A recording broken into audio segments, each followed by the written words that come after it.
This is Killer Innovations, a show about ideas, creativity, and how you can innovate. Welcome to the Innovator's Garage, where you learn to create your next game-changing killer innovation.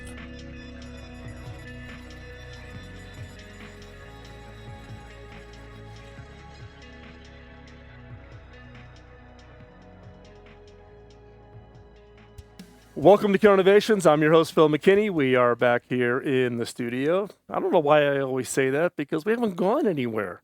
Like everybody else in the world, we are in lockdown. Many of you have commented about the backdrop if you've been watching the videos over on YouTube or Vimeo or wherever we're posting these. That is actually a shot from my ranch. I cannot complain. I've had a beautiful environment, but hopefully you all are staying safe as we get through this COVID experience. It'll be definitely one for the history books.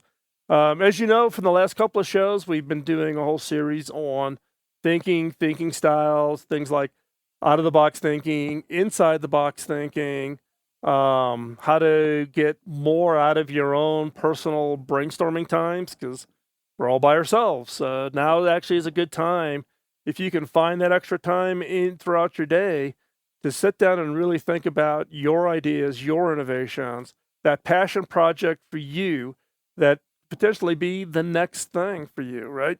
So this brings me to today's guest. Today's guest has a new book, got delayed by COVID, and I'm sure that'll be a topic in today's interview.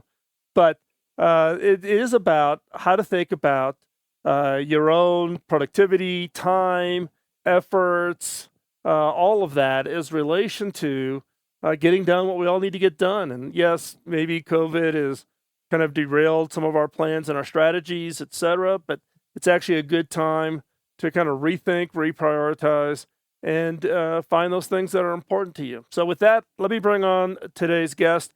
Today's guest is Steve Glaveski. Steve is the CEO of Collective Campus. Steve, thanks for joining us today on Killer Innovations. Thanks so much for having me, Phil. So you are coming all the way in via Zoom from Melbourne, Australia. So let's see, we're doing this in an afternoon in Colorado, so that means it's early morning in Australia, right? It is early morning. It is about 20 to 8 in the morning on my watch. And that means that I am now able to venture outside, because we are currently going through an 8 p.m. to 5 a.m. curfew, courtesy of COVID-19 over here, and also in lockdown, not able to venture more than 5 kilometers from home, which is okay, because just within that 5-kilometer radius, I can make it to the beach. So hey, if I'm at the beach, to me that is the pinnacle of freedom. So I'm okay. Yeah, now I have a clear understanding what your priorities in life are. So, hey, Steve, introduce yourself to the guest. Give us a little bit of background on you.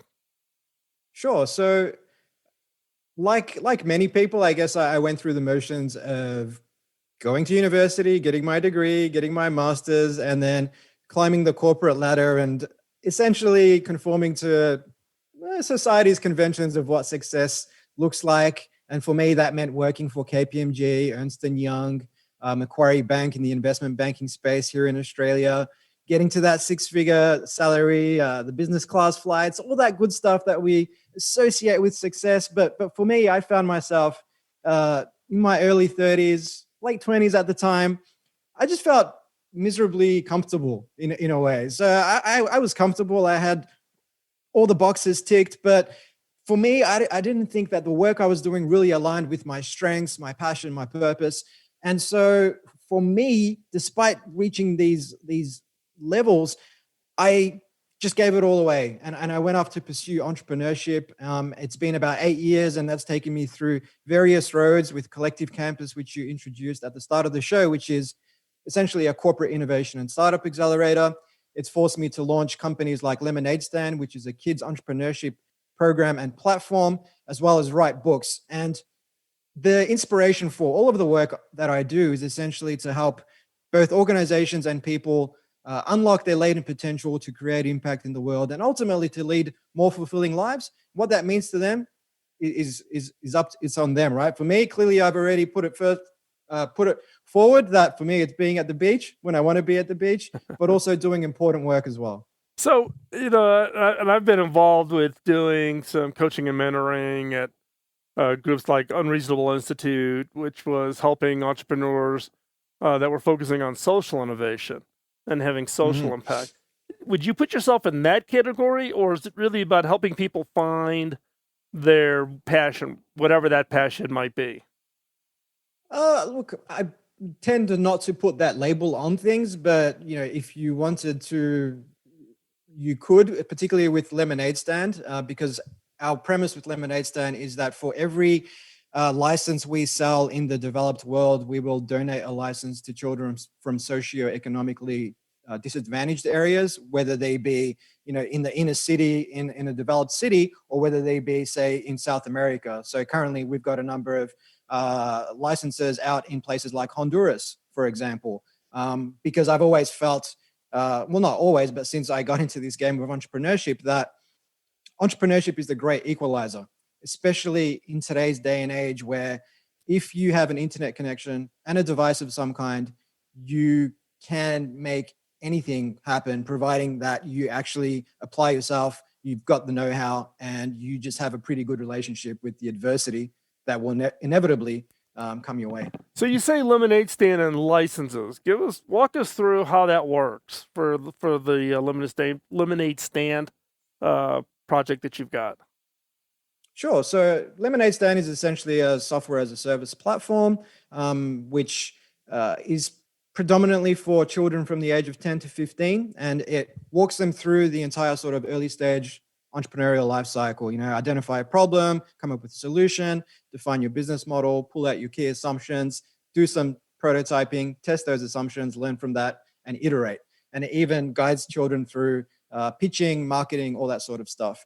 But when it comes to licenses, that is essentially a matter of either we work directly with schools, with governments, or with individuals. Now, with individuals, that's just a subscription. But with governments, they might purchase, say, 10,000 licenses to distribute to schools within, say, their municipality, for example. And that could be an annual license, could be biannual, triannual, whatever the case may be. And that's essentially what we do there. But then if we see that, say, a government here in Melbourne has purchased 500 licenses, we will then donate 500 to students, kids from lesser advantaged parts of the world. Interesting, because I came across a similar kind of a program in Rwanda. My wife and I invest in entrepreneurs in Rwanda, Africa. We've been investors in a company called Lakeside Fish Farms, and they hire all local staff and actually teach them to actually open up their own farms and be entrepreneurs and start their own businesses. But this particular one, it actually turned out the guy who founded it, he's become a friend, but he started Watson University here in the United States. But in Rwanda and Uganda, it was an after-school program. So, think about some of the U.S. after-school programs where they teach, it's a one-class segment. You teach a little bit of entrepreneurship. They have to come up with a plan. They have an advisor, those kinds of things. But in Uganda, it's like now 90% of all the students in schools in Uganda, they now run through this program that this friend of mine started. And it's had huge impacts, just from the standpoint of getting kids aware that it's even possible. They may think it's not possible because of where they live or the conditions that they find themselves in. Yeah. And I think that's something that, unless you have explicitly been shown what's possible, you're just not going to think so. And even for a lot of people that have been raised not in Rwanda, but say in Melbourne, they think, oh, I'd never be able to do that. But realistically, I think that you might have these scripts embedded in your head from way back when that are very self-limiting. And you might think that starting a business is A, risky, and B, a very expensive proposition. But nowadays, if you have an idea, you could literally spend, say, less than $1,000, put up your website, do some marketing, run some ads, test your customer segments, and get that initial feedback. And you might find that actually a lot of people want this, and that gives you the encouragement you need to keep going. I've got numerous friends over the years who've come out of the corporate world and started their own businesses. One at the moment is actually raising funding on a equity crowdfunding platform, and they've raised about $300,000 in the last week since going live. Another friend raised almost $100,000 on Kickstarter, and these people are no different to the layman on the street. No disrespect to my friends, but the opportunities are there so long as you pursue them, go after them, and are comfortable with the discomfort that comes with having to learn new things as you go. Well, and it's interesting because one of the things we talk a lot about on this show is the fact is that if you've got a great idea, it's only your own issue of holding yourself back and having that confidence to go out there, take that step. And look, you're not going to hit it right out of the park, right out of the gate. You may stumble, you may have to pivot, you may have to change your strategy, but you can make it work. We'll be right back after this break.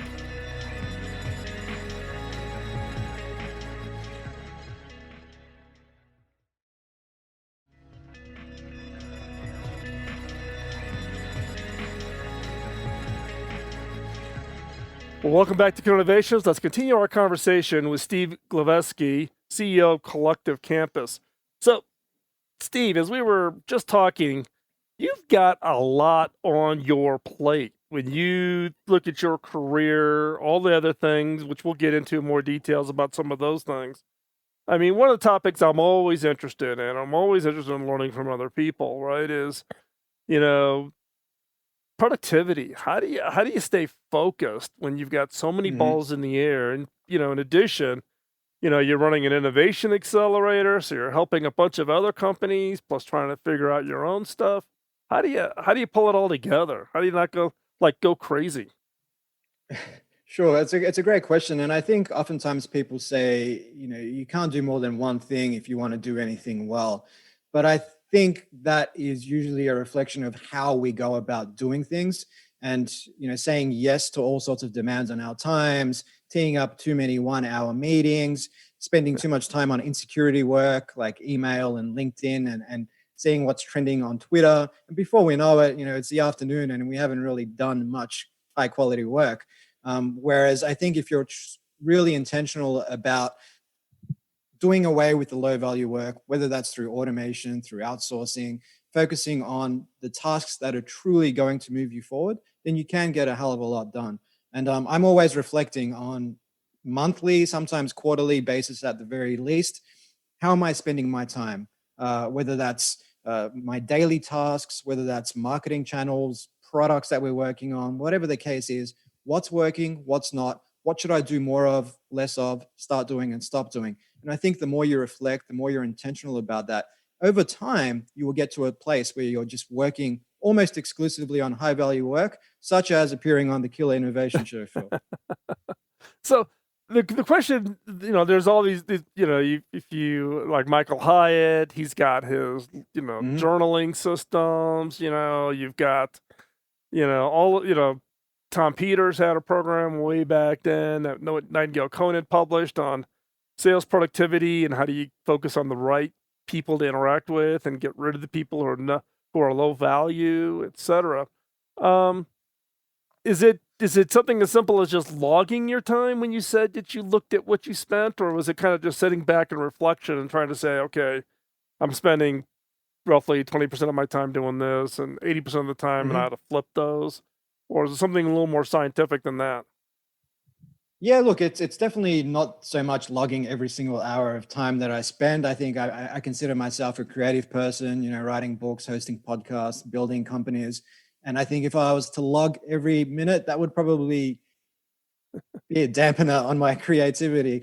But I think what I tend to do is I'll just reflect on, what's in my calendar. What do I know objectively about how I spend my time? And then just take stock of that and write that down. Now, for some members of my team, the reason I started thinking about this stuff was because we ran a 2-week experiment called a 6-hour Workday experiment about 2.5 years ago.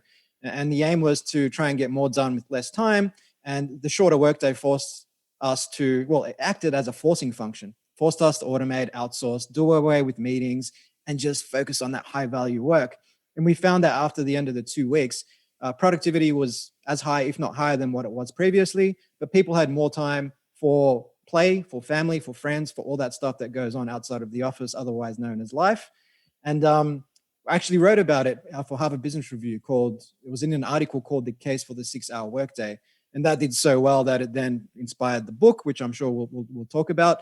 And so that's essentially it when it comes to why we did this and how we get the most out of our time. But it's not super scientific, but some people who ran that experiment, because not all roles are quantifiable, say like a sales role, where you've got how many people did I reach out to, how many meetings, how many conversions, and so on. With certain roles like design roles, you might use agile story points to keep track of how productive someone is over time. And they were able to reflect back on their previous 3 months. What are their average story points per week? And then reflect on that during the experiment that we ran to see whether or not it was more or less higher, lower, on par with where they were previously. So maybe it can be a science experiment for some people. For others, it could be just more of an objective gut feel type of approach. So how big was this team of yours that you ran this experiment with? Yeah, so at the time, the core team at Collective Campus at the time was about 10 people that we ran this experiment with. So designers, marketers, sales, facilitators, strategy, technologists, a bit of a mixed bag. Like we've got an extended team of about 50 people around the world, which are predominantly contractors in those types of roles, but 10 in the core team. And pretty much everyone came back and said that they were feeling better. Pretty much everyone was more productive. The only person that wasn't was my co-founder at the time, who was on the fundraising trail for a blockchain-based spin-off that we were working on. And I don't know if you've done much fundraising, Phil, but that's not fun at the best of times. Right. So, you have to get used to a lot of rejection, Basically, which is why incorporating that rejection into your life is a good thing. I hit the stand-up comedy open mic night trail last year for 5 shows. That was a lot of rejection, but it definitely hardened me to it somewhat. Well, it's interesting though. I mean, you talked about, how do you think about it in the units of productivity, right? Whether it's agile story points or sales guys making calls, etc. But, one of my, I guess, dings at looking at productivity in some of those lights is you got to be careful of the metric you choose, because you can look like you're being highly productive, but does it really create value? And I'm a big person on OKRs. It's a big thing in our organization. Setting your objectives and then what are your key results and what's that measurable key result? Be careful what you measure, because people work to the measurement, particularly if there's some kind of a bonus or compensation structure behind it, right?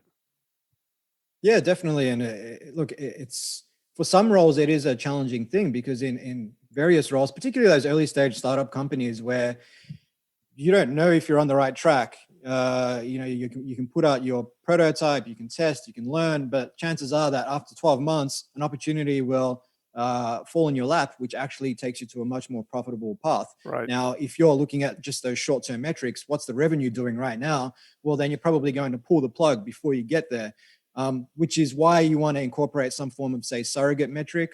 This is something that Scott Belsky over at Behance introduced to me on my podcast, which was, what are those leading indicators that tell us that we're on the right track? Right. And, in a sales position, it could just be that people are willing to actually have a meeting with you. Right. And that may signal appetite for your product, but you're not getting the conversions. Maybe something needs to change in terms of the business model that you're offering. Well, I think you bring up a good point about the surrogate metric. So, not getting so short term, but keeping that the long-term objective and be willing to get off the path. And your point about people giving up too early because of the short-term metric is a key challenge for innovators. So don't go anywhere. We'll be right back to continue this conversation.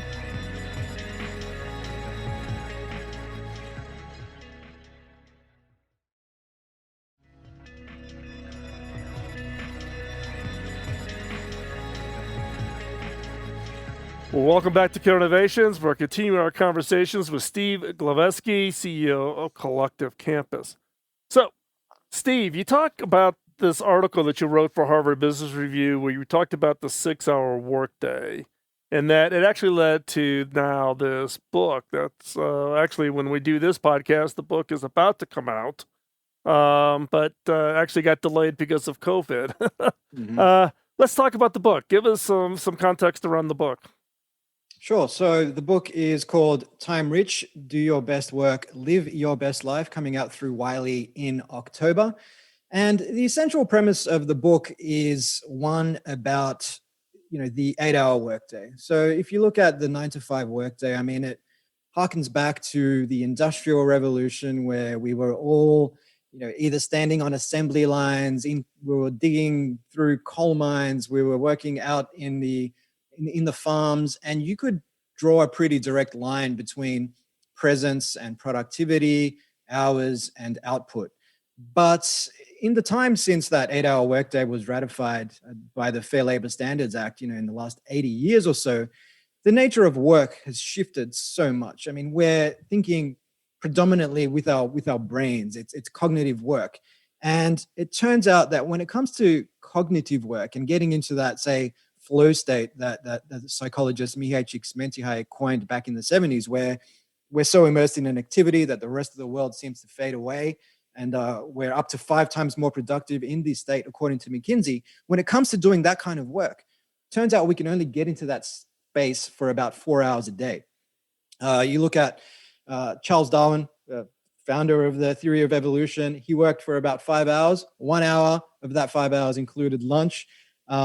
Violinists at the Berlin Conservatory of Music, they dedicate 4 hours of deliberate practice a day to their craft. Now, that is deliberate practice, which means they're sitting down, they're focused purely on maybe learning a song, learning some scales, whatever the case may be. They're not sitting on their couch watching Netflix while they doodle away, almost involuntarily. And another study on this topic was one more recent, which looked at scientists. And they found that scientists who work 20 hours a week were twice as productive as their 35-hour-a-week peers. And the least productive group in this study were the scientists that work 60 hours a week. Because we might think that more hours equals more output, but over the long term, we're actually doing ourselves a disservice, because cognitively, we're not recovering, and we're not getting ourselves to that place where we're doing our best work. There is a difference between deep work and shallow level work. Now, the thing about that, though, these days is a lot of people struggle to get a single hour of that flow state deep work a day, because we say yes to all sorts of requests on our time. We're picking up our phone something like over 100 times a day, spending 4 hours staring at our screens, checking our email every 6 minutes, receiving more than 50 notifications on our phones a day. And we're just constantly interrupted, and we're just not being intentional about working on that high value stuff, doing away with distractions, and just getting stuff done. And that is the core premise of the book, wrapped up in a 3-minute spiel, Phil. Well, I think it's it's interesting. I mean, like where I'm CEO, it took me a long number of years to finally get in place unlimited vacation. You would think that would be easy. As a CEO, you could just decree it. But in many parts of the world, unlimited vacation is actually illegal by government regulation. Yes, surprising enough, you as a CEO cannot grant unlimited vacation because of hourly wage laws. Not for salary people, but for hourly wage laws. There's all kinds of restrictions, and unlimited vacation is one of those things that gets hung up in government regulation. But what we have found, we finally worked through it all and got it all in place, so we're fully complying with laws and regulations. But everybody in all 200 staff have unlimited vacation time, was the boost in productivity and the reduction of stress. Because people then could prioritize family time, break time. They could manage their own energy level versus, feeling compelled that they got to be sitting at their desk, even though they're burned out and, can't focus. Those kinds of things. So I couldn't agree more. I think if you look at history, recent history and more distant history, starting with the distant history, Henry Ford, back in 1917, the Ford factory decreased the workday from 9 hours to 8 hours. And within 2 years, there was a they increased their margins by 100% during that period of time, despite cutting everybody's workday down. And more recently, last year, Microsoft Japan ran a 4-day work week experiment, and they found that productivity went up 40% as a result of that experiment. If you have less time to do things, tends to act as a forcing function, and means that you spend less time in nonsensical meetings, less time at the water cooler, and just more time getting stuff done.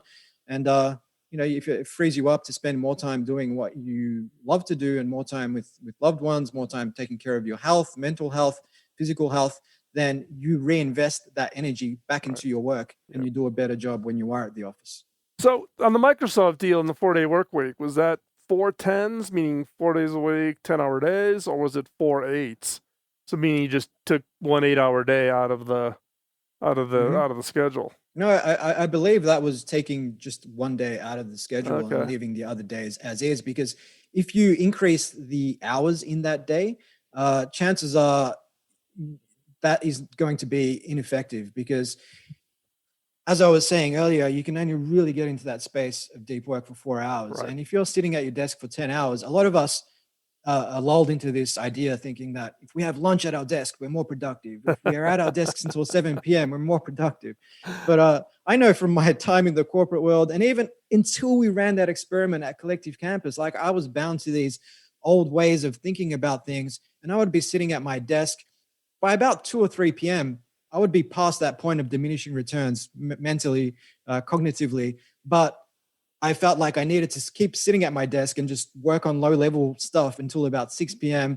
and set a quote-unquote good example for my team. As a result of that, I'd be getting home at 7:30. The sun's gone down. It's late. There's not much else to do. So once we put in place that sort of short, and it's not even a hard and fast rule. It's more a case of outcome-driven work. Like if you think you can get your stuff done in 3 hours, fantastic. If you want to work longer, fantastic. But it really comes back to the outcomes that you're trying to deliver, and the way of work that works best for you, insofar as those outcomes are concerned as well. Well, and you pointed out that, you kind of count yourself in the creative class. I'm in the creative class, have been pretty much my entire career. I think creatives actually have a harder time at kind of this not sitting at the desk and not feeling productive, because it's, I don't know, you're kind of waiting for the muse, or you're waiting for the light bulb to go off type of a thing. And at least for me, what I found is actually most of my really good ideas don't come when I'm sitting at the desk. They come when I'm doing something completely different, unrelated to the task at hand. Totally. I actually looked at some of this stuff in the book in terms of when we go for a walk, our brain releases a brain-derived neurotrophic factor, because it associates it with the fight or flight sort of instinct. So this is our evolutionary programming coming into play.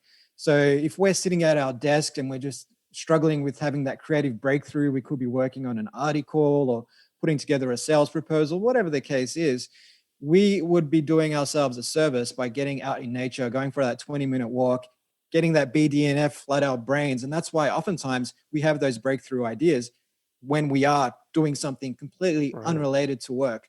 And it's also been shown to increase dopamine in the brain and just increase levels of well-being amongst people.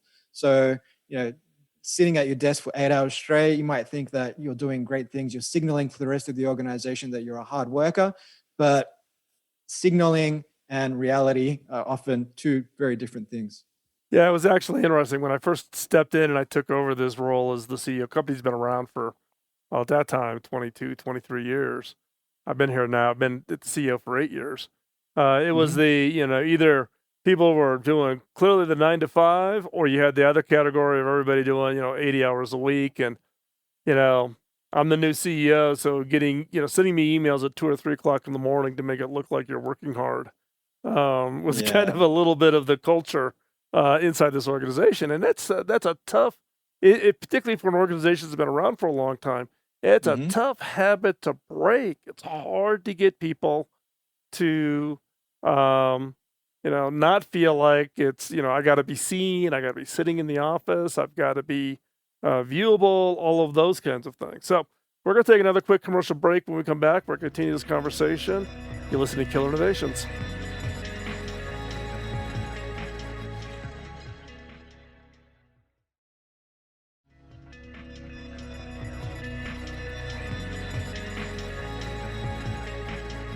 Well, welcome back as we wrap up this week's show. Continue our conversation with Steve Glaveski.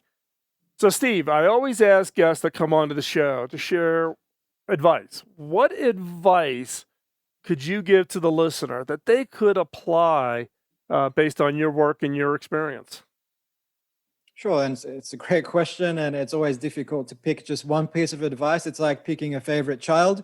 But in the interest of something that your listeners can start to apply today, I'm drawn to a quote by Seneca, the ancient Roman philosopher, who said that people are frugal in regards to spending their money, but they are very wasteful when it comes to the one thing that they should be most prudent with guarding, and that is their time. Because money, once you spend it, you can earn it back. But time, once you've spent it, it's gone. And for some reason, we tend to say yes to a lot of things without giving it much thought. And as a result of that, we could be busy. We could fill our calendar with all sorts of things that we have committed to. And the thing about doing that is every time we say yes to something else, and while there is some benefit to, say, creating space for serendipity and chance encounters that create new opportunities, every time we say yes to something else, we're saying no to everything else. And that includes our own priorities, our own goals. So really being a lot more intentional about what we say yes to, I think, is a very powerful way. It's a meta skill in terms of getting more time back for the things you truly value. Well, it points to one of the fundamental issues that I think a lot of people have, right, is the FOMO problem, the fear of missing out. I say yes to everything. Oh, someone, some college student reaches out to me looking for advice, right? Maybe, who knows? Maybe this kid becomes the next, Elon Musk. Maybe. Or, some entrepreneur wants to let me, ask me to take a look at their pitch and give them feedback on the pitch. Oh, I don't know. Maybe they'll become the next Facebook, right? So it's this thing in the back of your mind that's saying, you never know, this might just be, but before you know it, you're spending all of your time doing all of these other things. It's kind of a hedge your bet thing, I guess, is one way to describe it, versus focusing on your own thing. How do you get over that? How do you get yourself to stop? Saying no is hard, but how do you get people to recognize that value? What's the trick to saying no? Yeah, well, I think it comes back to, you kind of touched on it there, value. Like what do you truly value? Who do you want to be? What are your goals? Where do you want to be 1, 2, 3, 5, 10 years from now? And what are the actions that are going to get you there? And then when these opportunities come up, when someone contacts you on LinkedIn or whatever the case is this aligned with my values or not? And I think with a lot of these, say, early stage, in the example you gave there of an early stage entrepreneur reaching out, I think there is value in saying yes to a few of those initially to get a feel for it. But also, the more time you've spent in the entrepreneurial game, like, you can see signals. I'll jump onto the person's LinkedIn profile. Have they built startups before? Have they raised any capital? Have they built a prototype? Have they demonstrated anything that suggests that they know what they're doing, even remotely? And then saying yes to a few of those, but not all of them. Right. Because the moment you see that you are not getting any closer to your goals, and that's something that you can track through various metrics, because you're spending all your time on these other things. The moment you see or you feel yourself dropping the ball in terms of, say, your personal relationships, because maybe that's something you really value, your health, physical health, mental health, because you're saying yes to all these other things, you're working long hours, you don't have time to play with your kids, then obviously you want to be reflecting and reassigning, reallocating how you spend your time. And what I have found with the FOMO problem, right, with the fear of missing out is while, let's say you're I'm an angel investor, so I'll invest in early stage companies, right? And if I'm doing really, really good, I'll get a 10% success rate out of that. I'm going to assume 90% of anything I invest in is just going to go away. But I found with FOMO, when you invest the time, I'm lucky if I get 1% or less than 1% of those turning out to anything. So when you think about it from a return perspective, just value to time, they just are, but it's hard. People want to be liked. You don't want to come across as, being hands off or, you don't meet my bar, so therefore I don't want to spend time with you, which is not the case.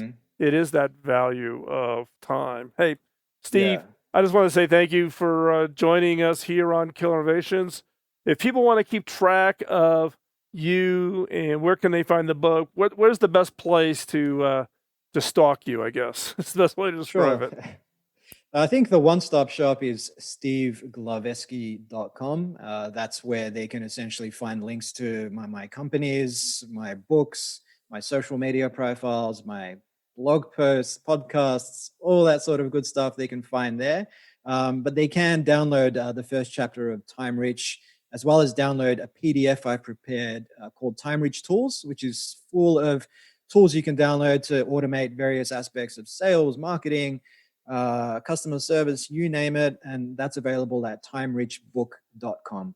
Great. And we'll have all of those links over in the show notes over at Killer Innovation. So if you're driving in your car, do not grab for that pen. Just wait, get back over to Killer Innovations. We'll have all the links so that you can keep track of Steve and find his book. Steve, thanks a lot for joining us today here on Killer Innovations. Thank you so much, Phil. It's been a pleasure. Thank you.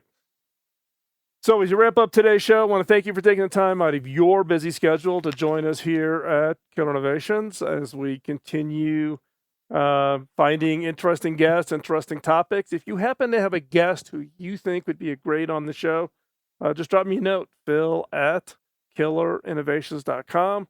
We're always looking for interesting guests, people who have an opinion that could maybe open our eyes and look at things a little differently. I'm actually wrote myself a note here to talk with my team at Cable Labs, talk about the 6-hour work week makes sense even for us as we try to manage our people from the standpoint of high productivity, but also taking stress out of people's lives. We just have found that when we are successful at doing that, the impact is so much higher. So with that, let me wrap up today. Thank you again for joining us. We'll talk to you next week. Bye-bye.